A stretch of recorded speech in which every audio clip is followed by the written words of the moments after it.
Now it's your turn with Dr. Elizabeth Vaughan. Thanks so much for holding on those phone lines. Good morning. Good morning. Good to see you. Let's go to Tina in Burlington. Good morning, Tina. What's your question?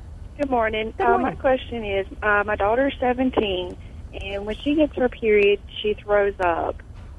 And her doctor says that is normal. Well, many women experience that when they have periods, but you don't have to put up with it. Generally, what I will do is have people take magnesium glycinate or taurate or citrate throughout the month. This will help. Adequate amounts of B6.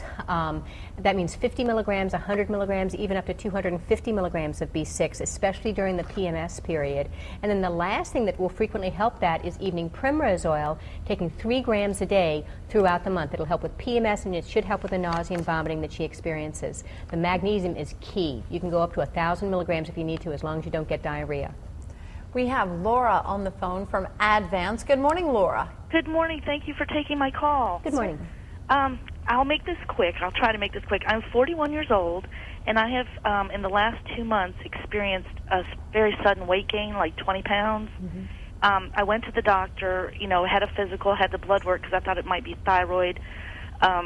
Everything came back normal. She just told me to go on Weight Watchers, which I have been on a healthy eating plan, a more vegetarian diet. I exercise probably 10 hours a week, play tennis 2 to 5 times a week. And what's your question? What's your question? Okay, I'm sorry. That's okay.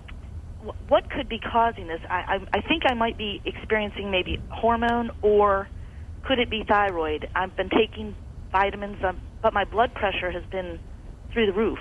Well, with your blood pressure going up and with you gaining weight, you have to worry that you may have a problem with cortisol. So you might go back to the doctor and ask for a 24-hour urine cortisol to see if that is elevated or not. You don't have to have Cushing's disease in order to have problems with too much cortisol, and then you can take some herbs and change your lifestyle to help bring that down. But the things that will tend to put weight on you in your early 40s are going to be thyroid problems.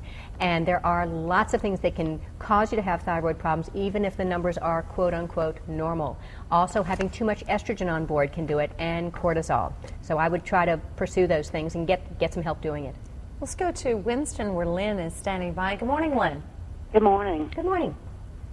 Yes, you had written an article on oil change, and in that article you wrote about fish oil. Mm-hmm. Is there an alternative for vegetarians that wish not to use fish oil? You can actually buy vegetarian DHA, which is one of the major components of the fish oil.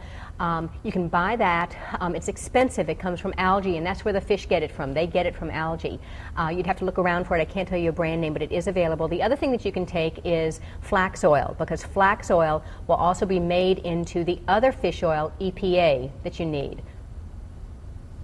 That's very interesting. Yeah. I didn't realize that you could get that it was actually available, but you have to hunt for it. You have to hunt for it. And the problem with flax oil is that if you just use flax oil and just depend on that as your sole source, only about 5% of the flax oil is made into the DHA, which is the critical one for your retina and for your brain. The EPA, flax oil makes a lot of that. So you can combination of flax oil plus working out some money to get the DHA that's from algae.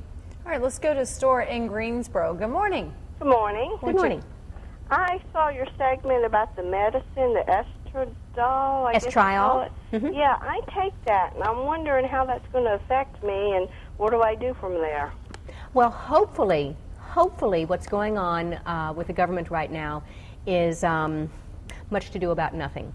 A lot of people are going to Congress today and are writing letters. If you're concerned about staying on estriol, absolutely go to the Natural Triad website and see exactly how you can contact your congressman, or go to one of the other websites that I have listed there and get something out today to them, or even in the next couple of days. But today we'd have a bigger punch because everyone's going to be there. If you don't have estriol, then that's going to make it difficult, because estriol is the weakest and safest estrogen. It's the anti-cancer estrogen, which is why it's used in about 80% of compounded hormone replacement therapy for menopausal women. So you need to get out there and insist that you need to be able to have a choice, and it should be a safe choice.